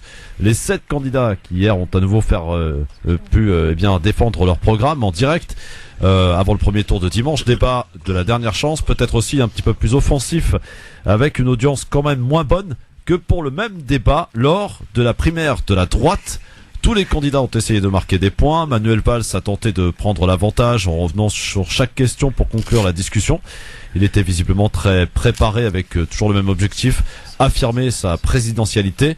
C'est lui qui a le plus à perdre dans la primaire. Il a quitté Matignon pour être candidat et il ne semble pas creuser l'écart, visiblement d'après les sondages. Benoît Hamon, lui, a tout à gagner. Il n'était pas considéré comme favori. Il peut créer la surprise. Il a concentré les critiques de ses concurrents à propos de son revenu universel. Cela montre que la dynamique est de son côté et qu'il représente un danger pour Arnaud Montebourg notamment, qui joue contre lui dans le match de cette primaire et qui est apparu plus combatif. Il doit veiller à ne pas se faire doubler sur la ligne d'arrivée. L'un des points sur lesquels les 4 socialistes se sont en revanche retrouvés, c'est la critique d'Emmanuel Macron que tous ont essayé de réduire à une bulle sondagière. 3,1 millions de téléspectateurs ont regardé ce débat, soit 2 millions de moins que pour le même débat de la primaire de la droite. Désormais, la question de savoir quel sera le niveau de la participation dimanche. Tarek, c'est là où on va finalement avoir une réponse sur éventuellement un deuxième tour qui se profile à l'horizon. Y aura-t-il une surprise? Tout va dépendre de cette fameuse mobilisation. Au vu des débats d'hier, d'ailleurs, moi, j'aime pas comparer par rapport à la primaire de droite, parce que c'est la gauche quand même qui a inventé dans ce pays la primaire, et que je leur conseillerais à la limite pour la prochaine élection de faire les primaires quasiment en même temps, de manière à ce que les gens puissent choisir entre les uns et les autres, parce que là, la primaire de droite a imprimé des choses dans la tête des gens. La deuxième chose, c'est que hier, le débat était le débat attendu, puisqu'il y a eu des pics, et moi, la pique qui me retient le plus, c'est quand M. Valls, pour essayer de ridiculiser M. Vincent Payan, nous sort la phrase, vous me rappelez un professeur qui me disait que. Et l'autre, bon, donc Valls a essayé de prendre la hauteur. Je ne suis pas sûr que cela suffit pour qu'il reste au deuxième tour. Par contre, ce que j'ai envie de dire dès aujourd'hui, puisque c'est dimanche qui arrive, si Valls ne passe pas le premier tour, ce ne sera pas une surprise. Et s'il passe le premier tour, ça ne sera pas une surprise non plus. Parce qu'il part avec un capital confiance beaucoup plus élevé. Il était plutôt à 48 au début de la campagne. Là, il tombe à 23. Aujourd'hui, la question qui se pose, est-ce que l'électeur de gauche qui va voter va chercher un challenger à Fillon, donc un candidat présidentiel, ou est-ce qu'il a déjà entériné l'idée que la gauche du Parti socialiste, en tout cas, ne sera pas au deuxième tour, et donc choisir quelqu'un sur lequel fonder des intérêts et un espoir pour leur prochain coup et pour sauver les législatives et pour sauver le parti. Donc on verra comment les gens votent. La surprise, c'est qu'effectivement celui qui était troisième passe aujourd'hui premier sur les deux plans, sur le plan de la sympathie, sur le plan de l'animation et sur le plan des programmes. Vous avez choisi votre candidat, Tarek, vous n'êtes pas obligé de le dire, mais vous l'avez choisi? Bah, vous savez, c'est intime, ça. Ah oui, bah au bout d'un moment, il faut assumer. Je vais suivre l'intimité de Bouchra, donc je ne dirai pas pour qui pour ce soir, mais je fais. Est-ce que vous avez déjà choisi? Dans ma tête, oui. D'accord, voilà, c'était ma question, sans savoir pour qui. Voilà. Ouais, moi j'assume, moi je voterai Benoît Hamon, sans problème. Ah bah voilà. Donc je pense qu'avec ton vote, c'est bien. Voilà. Assumé. Je pense qu'avec votre vote et plusieurs votes, il risque d'être au moins deuxième, à défaut d'être premier. Oui. Mais bon. Oui. Benoît Hamon, parce que c'est celui vers lequel je me rapproche un peu plus, se rapproche un peu plus de mes idées. Comme j'ai pu voter malheureusement Juppé à la primaire de la droite pour dégager Sarkozy, ce fut fait, et pour dégager Fillon, voilà, là j'ai loupé. Voilà. Donc voilà, on a tous notre stratégie. De toute façon, en France aujourd'hui, il n'y a plus de vote d'adhésion, il n'y a que de vote de rejet. C'est-à-dire que chaque fois on dit au premier tour quel est le plus dangereux pour moi. Si c'est par exemple Sarko à l'époque, on dégage Sarko. Au deuxième tour, qui est le plus dangereux pour moi. Et ça sera pareil pour le premier tour de la présidentielle, et ça sera surtout pour le deuxième tour, parce que si vous retrouvez Fillon et quelqu'un de la gauche, vous dites j'ai un petit choix. Vous trouvez Marine et quelqu'un de la gauche, vous dites j'ai un choix. Vous retrouvez avec Fillon et Marine. Moi, je vous donne la recette. Quand vous vous levez le matin, vous prenez une pièce, vous jetez en l'air et vous dites pile c'est un tel, face c'est l'autre. Et si la pièce ne tombe pas comme je veux, je vote pour personne et je vote blanc. Alors en un mot, mesdames. Oui. Bah, en tout cas, pour rebondir juste sur ce. Est-ce que tu as déjà choisi ton candidat ou pas, Samira? Alors oui, non. Quoi, oui, non? J'ai dit oui, non, en fait, pas encore. Mon choix n'est pas encore définitif. Il va se faire comment alors? Je vais continuer à regarder. Non, pas pile face. Je fais ça aussi beaucoup sur une étude de ce qui est présenté et aussi au feeling après sur les personnes, parce que on peut pas s'arrêter qu'aux mots et qui sont prononcés, parce que on sait combien il y a de manipulation et combien c'est un jeu d'acteurs, des mises en scène. Donc après, en fait, dans la mise en scène, il y a des choses qui vont circuler, qui est plus de l'ordre énergétique et qui émanent un peu de la personne. Et à ce moment-là, je verrai, voilà. Donc t'as pas choisi alors, hein? Pas encore, non. Très bien. Bouchra? Oui, moi en fait j'ai choisi, mais c'est intime, c'est confidentiel, je ne peux pas. Est-ce que tu as choisi à l'issue du dernier débat ou t'avais déjà choisi avant? Non, c'est à l'issue du dernier débat. Ah d'accord, donc très intéressant. Pour te dire, je l'ai regardé ce matin à nouveau pour bien être sûr de moi. Ah ouais. Voilà. Après j'ai quand même, tu vois, j'y vais avec hésitation. Copieuse là. Mais c'est pas ça, non, j'y vais avec hésitation parce que en même temps on n'a pas trop le choix, parce que vu et puis voter blanc, pour moi c'est pas. Alors juste en un mot pour finir, quand même, j'ai quand même croisé des gens qui ont osé me dire je vais voter Montebourg parce qu'il est algérien. Parce qu'il est quoi? Algérien. Voilà. Il est algérien, Montebourg? Je veux dire des origines, visiblement, de par sa grand-mère. Je trouve ça bien. Ah ouais. Voilà, regardez Obama. Donc ça veut dire que tous les Algériens vont voter Montebourg? Je sais pas. Encore faut-il qu'ils votassent. Ouais, voilà. Aussi. Et puis surtout, je pense que c'est un critère comme un autre quand ça rejoint exactement ce que tu as dit, Tarek. Il y a vraiment un mal de la démocratie. On a des symptômes. La démocratie est malade. Le pays, la société, en fait, va très mal et elle est déséquilibrée parce que encore une fois, on sait plus, on n'a plus vraiment de projet en profondeur. On est dans des institutions, des protocoles et des habitudes. Et voilà. Donc, et il y a une très belle. Et Mohamed aussi. Mohamed, t'as choisi ton candidat? Moi, j'aimerais bien que ce soit algérien ou arabe un peu, parce que regardez, Obama, il était noir, il était dans une maison blanche. C'est pour ça qu'ils l'ont viré aujourd'hui. Ils l'ont viré aujourd'hui, Obama. C'est pas vrai. Non, mais Mohamed, il est sorti de la Maison Blanche. Ils l'ont viré. Oui, il peut pas rester longtemps parce que. Mais Mohamed, juste une question. T'as tes papiers depuis? Parce que du coup, écoutez, moi j'étais un peu. Il vote sans papier. Non, j'ai les papiers. D'ailleurs, si ça vous dérange pas, j'ai la nationalité française. Ah, super. D'accord.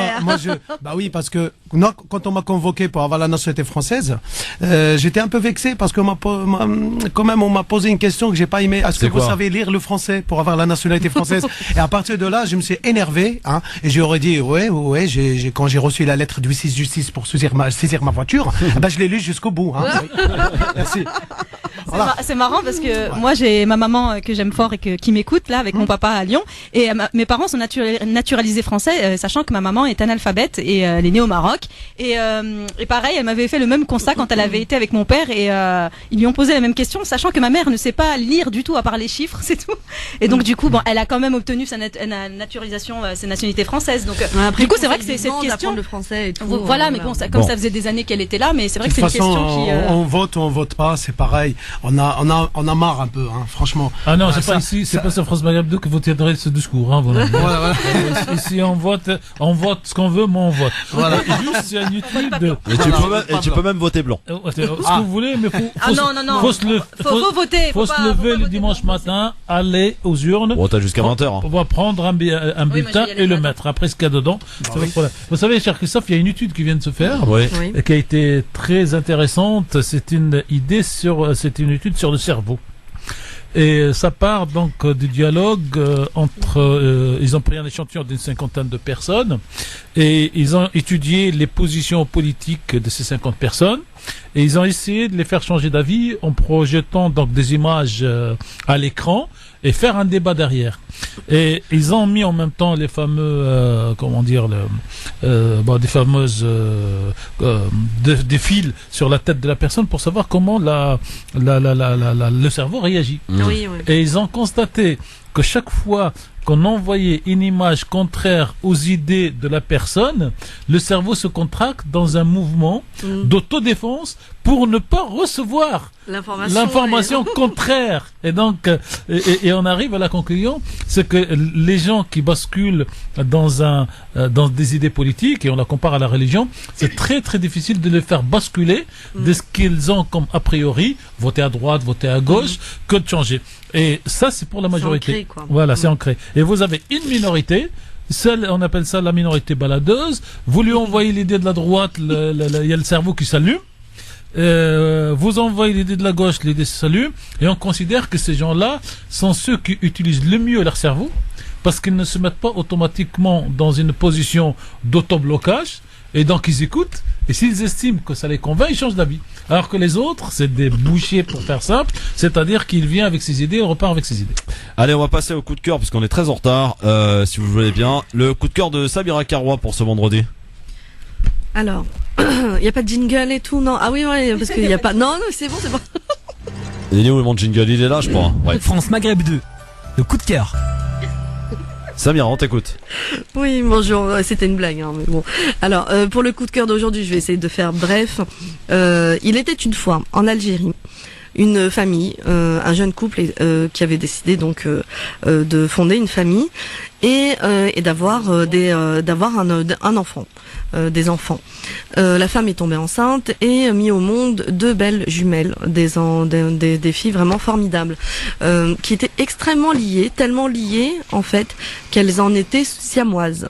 Pour rappel, pour ceux qui ne sauraient pas en fait ce que c'est que 2 sœurs siamoises, c'est des sœurs qui n'ont pas fini leur séparation dans le ventre de la mère, donc c'est les œufs au moment de la séparation, ils restent collés d'une certaine manière, attachés, et tout dépend après comment ça se fait, à quel niveau se fait le lien et la coupure n'est pas complète. Et là en fait c'est au niveau du thorax et du ventre. Donc on a Diane et Ryan qui ont 8 mois aujourd'hui et qui sont donc complètement collés, liés, qui développent un lien très très fort, déjà parce qu'elles sont jumelles, mais également donc dans cette situation, une situation où les parents ont alerté, ont demandé de l'aide et ont appelé à l'aide donc dans plusieurs télévisions d'Algérie, enfin du Maghreb, et cet appel a été entendu par un homme qui a décidé de mettre en œuvre une action humanitaire autour de lui avec des donateurs privés pour essayer d'amener cette famille dans un hôpital en Italie. Afin de pouvoir procéder éventuellement à l'intervention pour séparer ces deux jumelles et qu'elles puissent avoir une nouvelle vie. Et en fait, la procédure est en cours. Ils sont arrivés, ils sont en Italie depuis déjà 2 mois. Les petites filles ont eu tous les examens possibles et imaginables, et les médecins ont décidé de faire l'intervention parce qu'elle a de bons pronostics pour la séparation, pour la viabilité après des deux bébés. Et voilà, et c'est mon gros coup de cœur. Pourquoi ? Parce que je reviens d'Italie, je suis allée les visiter là-bas, tout simplement parce que j'ai lancé l'idée au nom de Community Challenge dont je suis présidente, l'idée de lancer un documentaire autour de cette histoire qui m'a énormément touchée, au niveau également de ces donateurs et cet hôpital en Italie où les personnes ont été extrêmement adorables et qui ont déballé vraiment le tapis rouge et pour cette famille et pour nous et pour nous accueillir également au terme du documentaire qui sera réalisé avec Canal France Algérie qui justement que je viens d'intégrer dans l'équipe. Ah, toi aussi? Oui, aussi, ouais, ils sont formidables aussi et donc on réalisera ce documentaire pour donner une nouvelle vie à Diane et Ryan et notamment donc j'en parlerai, on mettra en place un Facebook avec le compte bancaire parce qu'on a encore besoin de donations pour subventionner en fait ce projet qui est juste formidable. J'ai porté les petites dans mes bras et je peux vous dire c'est un vrai coup de cœur. Merci. Samira. Tarek, oui. 8 mois. Elles ont 8 mois. C'est des bébés et tu sais en fait ce qui est formidable, c'est qu'à chaque fois il y en a une en fait qui veut se retourner pour tahbo là, tu sais pour ramper et tout. Et voilà, c'est l'âge où ils essaient de se mettre assis et en fait elles sont bloquées et donc voilà, mais elles ont des contacts, et il y en a une qui s'endort et l'autre non. Alors l'autre elle lui tape sur le visage, des choses comme ça, elle se caresse. Ah ouais, non, c'est un lien très. C'est magnifique. Et là, on essaie de motiver. On a besoin de plus d'argent en fait ils ont besoin de plus d'argent. Déjà c'est bien qu'ils puissent justement ils ont trouvé parce que c'est vrai que des fois c'est délicat. Ils peuvent pas séparer les siamois comme ça. C'est ça. Là elles ont des organes. Ouais. Chacune a les organes indépendants et tout, donc c'est vrai que c'est. Merci Samira. Il faut qu'on enchaîne avec Tarek qui va lui nous parler d'un livre coup de cœur aujourd'hui. Donc une petite idée de lecture pour votre week-end, ça peut être bien ça. Alors, j'en ai amené 2, un que je cite, l'autre que je vais commenter. Donc celui que je veux citer, c'est le livre de notre chroniqueur Jamal El Hamri, qui s'appelle Malek Ben Nebi. Donc comme je veux le recevoir dans quelques temps, une fois la lecture du livre bien faite, je vous conseille de le parcourir, d'acheter, surtout ça coûte pas cher. C'est Malek Ben Nebi, Une vie au service d'une pensée, de Jamal El Hamri, édition Al-Boraq. 9 €, 10 €, donc on peut acheter ça pour c'est cadeau. Pour le week-end. Par contre, le gros morceau pour aujourd'hui, c'est un livre qui s'appelle Misère avec S de l'islam de France. Il est écrit par Monsieur Didier Lecci. Monsieur Didier Lecci a passé une bonne quinzaine d'années au ministère de l'Intérieur dans le bureau du culte. C'est l'un des plus fins connaisseurs de la question islamique aujourd'hui en France et des acteurs de cette religion. Il est un peu comme Monsieur Godard, sauf que ce texte est beaucoup plus court et beaucoup plus incisif. Beaucoup d'auditeurs de France Maghreb 2 ont eu à plusieurs reprises de choses à reprocher à la fois au CFCM, au président de différentes mosquées et à ces représentants autoproclamés de l'islam de France. En lisant ce livre, on va y trouver en clair toutes ces critiques, écrites dans un français merveilleux, et qui compare en plus la situation des 3 religions, la catholique, la juive et la musulmane, la dernière arrivée, et j'ai envie de rajouter une signature à ce livre en disant quand l'autocritique et la réforme ne viennent pas de l'intérieur, la critique jaillit de l'extérieur. Et dans ce livre, il y a plein de phrases à vous dire, notamment sur le fait que le musulman de France, et c'est l'auteur Didier Lecci du livre Misère de l'islam, édition Cerf, qui se pose la question, il dit en réalité aujourd'hui, l'écrasante majorité des responsables de l'islam de France vivent de l'islam et ne vivent pas pour l'islam. Et il met une couche pour tous ces intellectuels qui dit en fait, ce sont des intellectuels qui cherchent à passer à la télévision sans être dans la foi. Or, on ne peut pas être, si vous voulez, en dehors de la foi et donner des conseils. Un autre paragraphe, il va concerner, lui, les imams et expliquer qu'en réalité, avec tout ce qu'on sait aujourd'hui, quand on rentre dans ce sujet, aujourd'hui, nous avons un propriétaire immobilier des mosquées en France, c'est la Turquie. Parce que la Turquie, c'est l'État turc, en fait, qui, à travers des associations, achète les terrains et construit et finance entièrement. Et la question qui revient, en lisant ce livre « Misère de l'islam en France » ou de France, est-ce que cet islam est en train de s'installer? Je termine par une phrase qui m'a vraiment intéressé, et là je vais remercier Mohamed Bajrafil, parce qu'il dit vous ne pouvez pas trouver dans les autres religions, catholiques et chrétiennes quelqu'un qui se dit prêtre, rabbin ou imam, en tout cas ministre du culte, sans qu'il ait un bac plus 5. Un bac, donc un diplôme universitaire. Et dans cette communauté, nous ne connaissons pas beaucoup qui ont un bac plus 5 et qui s'occupent du cela. En dehors, peut-être notre ami Mohamed Bajrafil. Ce livre vraiment est à acheter, est à lire. Ça s'appelle, rappelez-nous. Misère avec S, Misère de l'islam de France, ouais. Édition Cerf, Didier Lecci. Et ce qu'il y a de bien, c'est que quand vous lisez ce livre, vous voyez entre les lignes chaque personne désignée, sauf qu'il ne cite personne. Donc, et ce n'est pas un problème de règlement de questions personnelles, mais au bout de 15 ans, c'est un dossier qu'on connaît, et notamment, il nous explique, pour ceux qui ne le savent pas, et personne ne le sait manifestement, que si l'article 2 de la loi de 1905 interdit à l'État de donner de l'argent pour investir et construire les mosquées, l'article 19 de cette même loi autorise l'obtention de subventions par l'État français, et il rajoute que personne ne pratique dans cette communauté. Dernière chose, c'est la grande mosquée de la Réunion qui a été créée avant la grande mosquée de Paris et qui dépend, en ce qui concerne l'abattage halal, de la grande mosquée de Paris. Voilà, vraiment, vous découvrez plein de choses.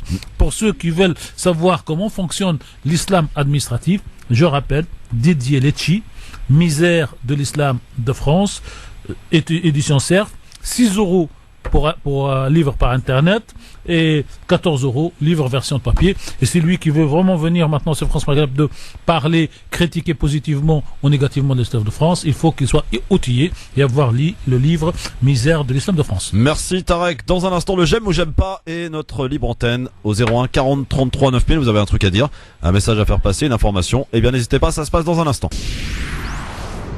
France Maghreb 2, France Maghreb 2. Merci d'être avec nous sur le France Maghreb 2, le LGF, avec tout à l'heure les questions posées par Mohamed, qu'il faut aller voir d'ailleurs au théâtre du Gymnase le 2 février prochain. Pourquoi le taureau est toujours énervé? Alors la réponse, Mohamed. Est-ce qu'il y a des réponses déjà à la radio? Il y a du monde. J'ai pris personne, donc vas-y. Là là, c'est pas grave, c'est un bon signe. Donc le taureau il est toujours énervé. On m'a posé une question, moi et François. François, pendant longtemps, il a mis 1 an pour trouver la réponse. Moi, j'ai trouvé, mais je n'osais pas le dire parce qu'ils nous ont donné 1 an. Ok? Alors, François, il a sorti la chanson. Vous savez, il leur a dit, ouais, vous savez la chanson de Depuis le temps que je me patiente dans cette chambre noire. Ouais. J'entends qu'on chante, on s'amuse au bout du couloir. Ça veut dire que le taureau, il est dans le noir et c'est lui qui chante. C'est le taureau même. On est d'accord? Moi, j'aurais dit juste 2 mots, j'ai gagné. Vous voulez vraiment savoir? Ouais. Ok. C'est parce qu'on marteau bagara. Voilà, c'est tout.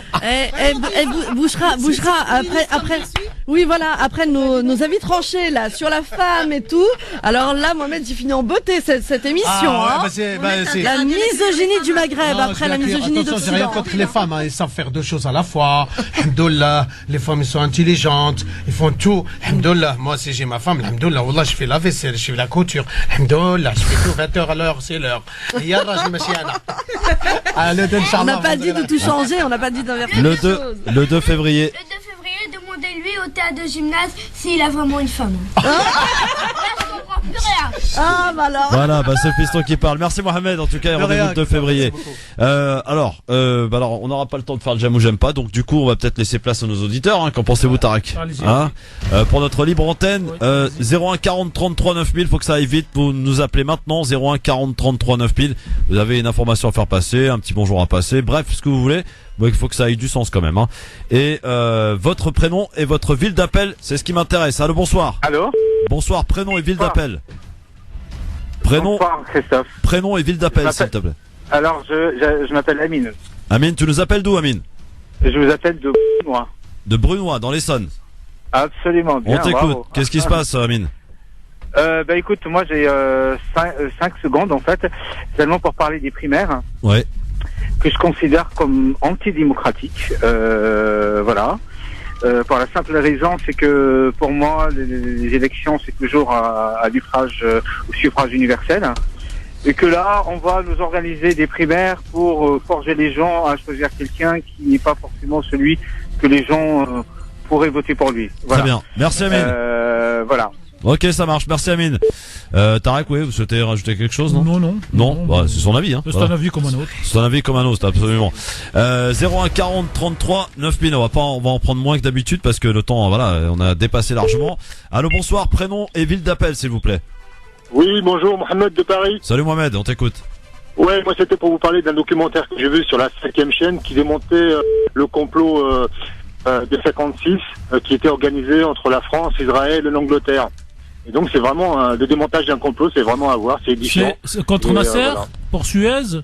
Oui, c'est ça, en 56. Exactement, nationalisation du canal de Suez. Ouais, Oui, alors, ils étaient trois, Israël, la Grande-Bretagne et la France. C'est ça, mais ils ont signé un protocole à Sèvres qui disait que Israël ferait semblant d'attaquer l'Égypte, attaquerait l'Égypte parce que soi-disant qu'il y avait des attentats terroristes contre eux. Ils rentreraient et la France et l'Angleterre s'interposeraient en tant que force de paix pour empêcher la continuation de la guerre, mais en fait c'était tout le contraire. Il s'appelle comment le documentaire, Mohamed? Comment? Il s'appelle comment le documentaire? Le démontage du complot, je crois que j'ai entendu, c'est ça, non? C'est sûr que nationalisation de Suez, 1956. Et dans l'histoire réelle, il a tracé la fin de l'Empire anglais et la fin de l'Empire français, puisqu'ils ont été sommés par l'URSS de l'époque et les États-Unis de l'époque pour arrêter toute agression, sinon ils auraient affaire aux deux nouveaux grands. Donc c'est un tournant de l'histoire. Merci Mohamed pour le conseil en tout cas. Voilà. Salut, bon week-end. On va en prendre un dernier ou pas? Oui, un dernier. Un dernier pour la route. 0. Je vous donnerai plus de chance lundi. Je vous aurai plus de place, c'est promis. Allô, bonsoir. Prénom et ville d'appel, s'il vous plaît. Prénom et ville d'appel, bonsoir. Allô, une fois, deux fois. Ok, ciao. 01 40 33 9000 pour un petit dernier pour la route avant de partir en week-end, bien sûr. Et à 18h30, vous allez retrouver Samir Abslam pour l'émission Parler Islam. Bonsoir, prénom et ville d'appel. Mehdi, tu nous appelles d'où? J'appelle de Paris. On t'écoute, Mehdi, qu'est-ce qui se passe? On parlait tout à l'heure de la démocratie malade. C'est quoi une démocratie malade? En France, on crève pas de faim, mais des fois, on demande juste à être bien représenté et qu'on porte bien nos valeurs.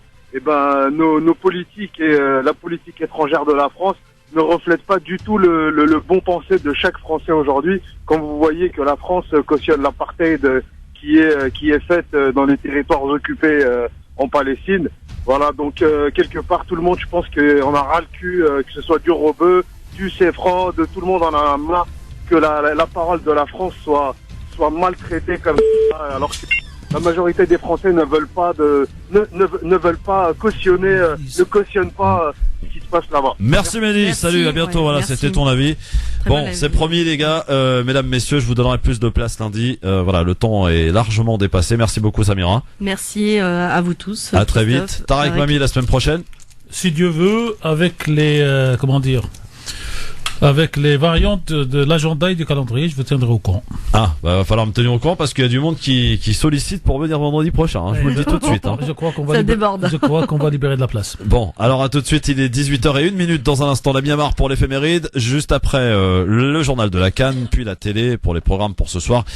Sur Facebook de la radio, vous avez Trump en direct en train de devenir président de la République. Ah, magnifique. Voilà. Magnifique. 45e président des États-Unis. Voilà, donc c'est lui qui veut regarder la tranche de Monsieur Trump, le Monsieur Président, le nouveau. Bah, il regarde sur Facebook, France Maghreb 2, et il continue à écouter la radio. Les deux peuvent se faire en parallèle. Très bien, c'est parfait. Et dans un instant, donc, Amar pour les événements de l'éphéméride de ce 20 janvier.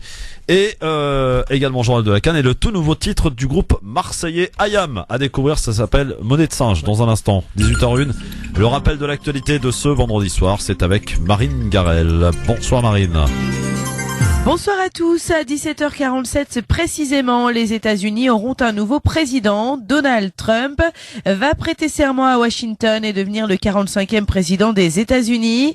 Une cérémonie qui va attirer les foules. L'investiture aura lieu sur les marches du Capitole, au cœur de Washington, la capitale fédérale américaine, qui s'est transformée en forteresse urbaine. Il faut dire qu'il y a beaucoup de monde. 800 000 personnes sont attendues pour cette cérémonie exceptionnelle. Et puis, une centaine de militants anti-Trump se sont réunis devant le siège de la police métropolitaine de Washington à l'appel d'un mouvement afro-américain. Les militants ont prononcé des discours dénonçant le racisme et les brutalités policières. En Italie, il y a 8 survivants à l'avalanche, près de 48 heures après le drame. 8 personnes en vie, dont 2 petites filles qui ont pu être sorties aujourd'hui des décombres de l'hôtel. C'est un formidable espoir quand on sait que des dizaines d'autres personnes sont encore prises au piège dans les décombres. En France, 7 personnes vont aujourd'hui être mises en examen pour tentative de meurtre sur personnes dépositaires de l'autorité publique. Elles sont soupçonnées d'avoir directement participé à l'agression au cocktail Molotov qui a visé des policiers à Viry-Châtillon il y a 3 mois. Cette explosion qui a eu lieu cet après-midi à Boulogne-Billancourt, explosion qui a en partie soufflé un immeuble un peu avant 15h, explosion qui a retenti dans un immeuble de 3 étages, route de la Seine. Les 2 niveaux supérieurs ont quasiment disparu après la déflagration qui a fait 2 blessés selon le premier bilan. Il s'agirait d'une fuite de gaz. Le Vendée Globe, Alex Thompson, le Britannique, est arrivé ce matin au Sable d'Olonne. Il a fini 2e après Armel Lecléache qui est arrivé hier après-midi. France Maghreb 2, service, info, musique, divertissement. France Maghreb 2. France Maghreb.